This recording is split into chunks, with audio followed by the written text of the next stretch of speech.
हाँ जी। तो D block की जो प्रॉपर्टीज़ थी, नेक्स्ट हम कंटिन्यू करते हैं। इसकी आई थिंक ये लास्ट प्रॉपर्टी है and very important property, catalytic properties. तुमने लोअर क्लासेस में ही पढ़ा होगा, जब तुम हाइड्रोजनेशन कराते हो किसी भी एल्कीन में, ठीक है, हाइड्रोजन के एडिशन कराते हो तो निकल प्लैटिनम प्लेडियम की प्रेजेंस में कराते हो। तो निकल प्लैटिनम प्लेडियम तो पता है कहाँ पे आते हैं, 3D 4D 5D transition elements हैं, ठीक है। तो और भी काफ़ी जगह पे ये एज कैटलिस्ट यूज़ होते हैं, तो ये आपको एज सच ही याद रखना है कि ये हम इसको कहाँ कहाँ पे कैटलिस्ट यूज़ करते हैं। तो सबसे पहला पॉइंट है, सबसे फर्स्ट पॉइंट है vanadium.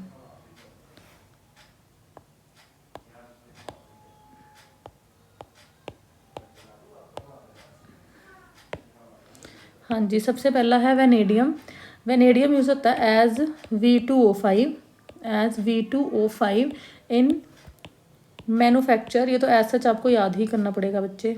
Manufacture of H2SO4 by contact process. Manufacture of H2SO, ये आपने पढ़ा होगा, contact process for the manufacture of H2SO4। Next जो है, हाँ, नेक्स्ट है cobalt.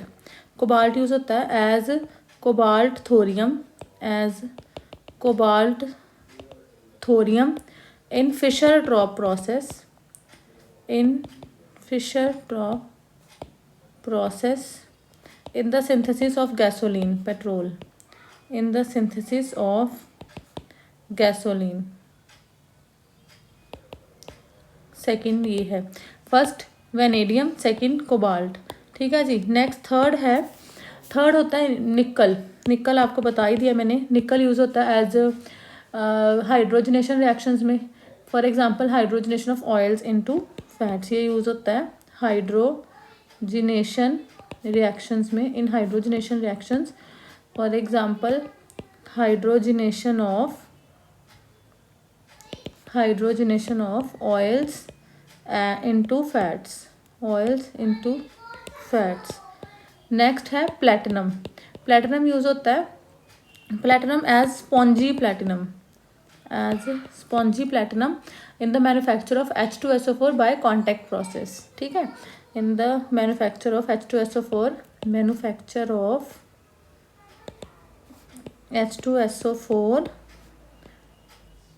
by contact process, by contact process, ठीक है। और कहाँ पे यूज़ होता है platinum? in the oxidation of ammonia, in oxidation of ammonia to nitric acid by Ostwald's process, by Ostwald process, ठीक है। अमोनिया की ऑक्सीडेशन कराने में ऑस्टवाल्ड प्रोसेस में, ठीक है। नेक्स्ट है आयरन। आयरन कहाँ पे यूज़ होता है हमारे पास? Iron in the synthesis of ammonia by Haber's process। Iron कहाँ पे यूज़ होता है? Synthesis of ammonia, Haber's process जो हम करते हैं। और यहाँ पे मोलिब्डेनम जो है, मोलिब्डेनम जो है वो हम यूज़ करते हैं, यूज्ड एज अ प्रमोटर। तो ये तो बच्चे आपको एज सच ही याद करनी पड़ेंगी। ये एज सच आपको क्वेश्चन आ सकता है कि कौन से प्रोसेस में कौन सा कैटलिस्ट यूज़ होता है, ठीक है। तो ये आपको एज सच करना पड़ेगा। अब नेक्स्ट रीज़न क्या है भाई, हम क्यों इनको यूज़ करते हैं, ठीक है। सबसे पहली बात तो है, सबसे फर्स्ट रीज़न है प्रेजेंस ऑफ अनपेयर्ड इलेक्ट्रॉन्स। सबसे पहला reason is presence of unpaired electrons. इसमें अनपेयर्ड इलेक्ट्रॉन्स हैं, इनकम्प्लीट डी ऑर्बिटल्स हैं, इनकम्प्लीट डी ऑर्बिटल्स हैं, ठीक है। और तुम्हें पता है कि ये स्प्लिट कर जाते हैं, ठीक है, ये स्प्लिट कर जाते हैं, एनर्जी एमिट करते हैं, एब्जॉर्ब करते हैं। तो इनकी कैपेसिटी है एब्जॉर्ब करने की और एमिट करने की कुछ रेंज की एनर्जीज़ को। तो इसके लिए जब कोई रिएक्शन होनी होती है तो इसने एनर्जी एब्जॉर्ब करी है, मतलब कि एक्टिवेशन एनर्जी इनको मिल जाती है, ठीक है, रिक्वायर्ड एनर्जी ऑफ एक्टिवेशन इनमें अवेल करा देती है।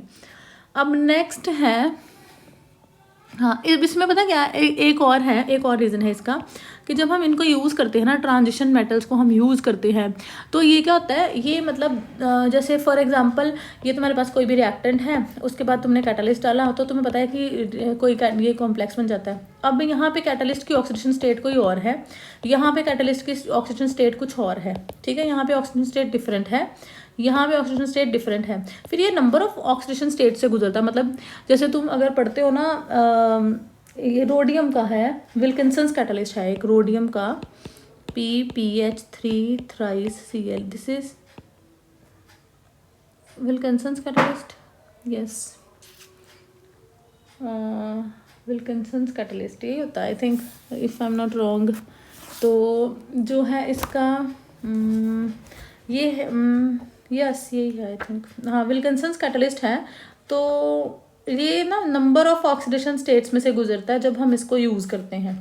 जब हम इसको यूज़ करते हैं तो इसकी बहुत सारी ऑक्सीडेशन स्टेट्स हैं जो इसके मैकेनिज्म में आती हैं, तो ये भी एक रीज़न है, ठीक है, रोडियम का ही है ये। और भी बहुत सारे जी, ये विल्किंसंस कैटलिस्ट जो है, हाँ मेरे को, तो ये जो विल्किंसंस कैटलिस्ट है ना बच्चे, ये ना यूज़ होता है, ये तुम याद कर लेना, कभी कभी आ जाता है विल्किंसन कैटलिस्ट कौन सा है। तो ये जो विल्किंसंस कैटलिस्ट है इसको हम यूज़ करते हैं, इसको हम यूज़ करते हैं hydrogenation of alkenes and alkynes, इसको हम यूज़ करते हैं फॉर हाइड्रोजनेशन, रोडियम भी इसमें आता है ना, hydrogenation of alkenes and alkynes. तो एक चीज़ मैं यहाँ पे और ऐड कर रही हूँ, ये ऑर्गेनोमेटेलिक है। ऑर्गेनोमेटेलिक कंपाउंड्स क्या होते हैं, सॉरी मैंने टॉपिक चेंज किया, बट इसकी बात हो रही थी तो मैं यहाँ पे इसको डिस्कस कर रही हूँ। ऑर्गेनोमेटेलिक कंपाउंड, ऑर्गेनोमेटेलिक कंपाउंड होता है जिसमें मेटल और कार्बन का डायरेक्ट बॉन्ड होता है। और तुम देखोगे कि रोडियम के बीच में अगर हम देखें तो रोडियम के बीच में तो मेटल और कार्बन का कोई बॉन्ड नहीं है, बट फिर भी मैं बोल रही हूँ कि ये ऑर्गेनोमेटेलिक कंपाउंड है। क्यों? क्योंकि जब ये हाइड्रोजनेशन कराता है ना एल्कीन की, तो इसका जो मैकेनिज्म है उसमें एक स्टेज ऐसी आती है जहाँ पे मेटल जो है वो रोडियम वो कार्बन के साथ अटैच होती है, इस वजह से भी हम इसको ऑर्गेनोमेटेलिक कैटलिस्ट बोलते हैं। तो ऑर्गेनोमेटेलिक कंपाउंड्स कौन से होते हैं जिसमें मेटल और कार्बन का बॉन्ड होता है, डायरेक्ट बॉन्ड होता है। बट विल्किंसंस कैटलिस्ट भी जो है दिस इज ऑर्गेनोमेटेलिक कंपाउंड, ठीक है। रीज़न ये ऑर्गेनोमेटेलिक कंपाउंड क्यों है, इसका रीज़न है ये मैंने यहाँ पे इसलिए बताया ताकि बाद में शायद भूल ना जाए। During catalytic cycle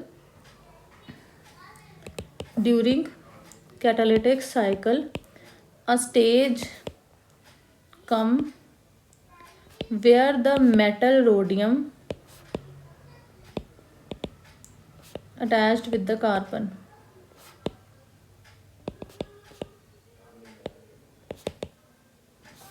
due to this reason it is called organometallic compound। ये क्वेश्चन भी है एक कि ऑर्गेनोमेटेलिक कंपाउंड्स क्या होते हैं, ऑर्गेनोमेटेलिक कंपाउंड इसलिए हम इसको बोलते हैं ऑर्गेनोमेटेलिक कंपाउंड। ये बोर्ड्स में नहीं आएगा, ये सिर्फ कंपटीशन पॉइंट ऑफ व्यू से इम्पोर्टेंट है जो विल्किंसंस कैटलिस्ट है आपका, राइट।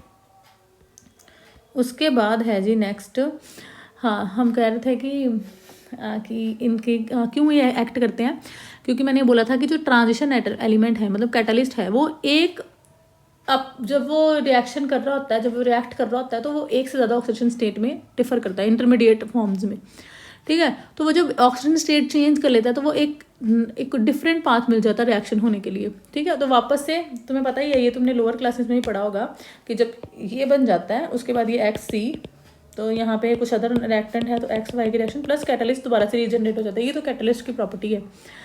तो जब जो ऑक्सीडेशन स्टेट चेंज हो रही होती है, ऑक्सीडेशन स्टेट जो ट्रांजिशन मेटल की चेंज हो रही होती है वो क्या है, वो हेल्प करती है रिएक्शन को होने में और साथ ही साथ कैटलिस्ट को रीजनरेट कराने में। अब देखो एक रिएक्शन है यहाँ पर V2O5 plus SO2 gives V2O4 plus SO3, then V2O4 then react with this it gives you V2O5। तो यहाँ पे देखो ये क्या है, रिएक्शन है SO2 और ऑक्सीजन के बीच में, एंड बनाना क्या है SO3, ठीक है। Reaction between SO2 and oxygen to give SO3। तो इसमें हम यूज़ कर रहे हैं वैनेडियम, तो यहाँ पे वैनेडियम की ऑक्सीडेशन स्टेट जो है यहाँ पर वेनेडियम की ऑक्सीडेशन स्टेट है +5, यहाँ से वो चेंज होती है +4, ठीक है। देन अगेन फिर जब ये डीजनरेट होता है तो +5, ठीक है। तो ये रिएक्शन है, ये तो सिर्फ एक ही चेंज हुई ना, जो मैं ये रोडियम वाली एग्जांपल बता रही हूँ, इसमें तो इसकी ऑक्सीडेशन स्टेट्स बहुत ज़्यादा चेंज होती है, लाइक मतलब 3-4 ऑक्सीडेशन स्टेट्स ये शो कराता है। तो ये ही इनकी प्रॉपर्टी है, ठीक है। और जो है तो मैं और भी ऑर्गेन जो है, हाँ जी, नेक्स्ट जो है, हाँ और क्या रीज़न है क्या जो हम एक्ट कराते हैं, इसको यूज़ करते हैं एज कैटलिस्ट। जो ट्रांजिशन मेटल है उसका बहुत सारा लार्ज सरफेस एरिया प्रोवाइड कराता है वो, ठीक है, और उनमें लार्ज सरफेस एरिया देता है और उसमें फ्री वैलेंसीज होती हैं, ठीक है, जहाँ पे रिएक्टेंट्स आके एब्जॉर्ब हो जाते हैं, ठीक है। तो इस वजह से जो कंसनट्रेशन है रिएक्टेंट्स की सरफेस के ऊपर जो है जो सरफेस ऑफ कैटलिस्ट इंक्रीज हो जाती है तो रेट ऑफ रिएक्शन इंक्रीज हो जाता है। ये मतलब लार्ज सरफेस एरिया प्रोवाइड कराता है, लार्ज सरफेस एरिया प्रोवाइड कराता है रिएक्शन होने के लिए, ठीक है जी। अब एक और मैं तुम्हें बता देती हूँ अब ट्रांजिशन मेटल का जीसस सॉल्ट। जीसस सॉल्ट ये क्या है जी, PtCl Cl Cl CH2 CH2, ये ऐसे भी लिखा हो सकता है आपके लिए, platinum Cl3 C2H4, this is your Jesus salt. इसमें प्लेटिनम की ऑक्सीजन स्टेट है +2, निकाल के देख लेना, ठीक है। ये भी ट्रांजिशन मेटल और ये भी जो है ऑर्गेनोमेटालिक कंपाउंड है, प्लेटिनम और कार्बन के बीच में यहाँ बॉन्ड है। तो it is first transition metal organometallic compound Jesus salt. ये भी क्वेश्चन आता है पेपर में। This is first transition metal का फर्स्ट ऑर्गेनोमेटालिक कंपाउंड है, दिस इज़ जीसस सॉल्ट। ये तुमने करना है जी। अब देखो, अब नेक्स्ट जो है ट्रांजिशन मेटल, तुमने गिलमैन रिएजेंट पढ़ा होगा ऑर्गेनिक में, गिलमैन रिएजेंट, इसमें क्या है, कॉपर।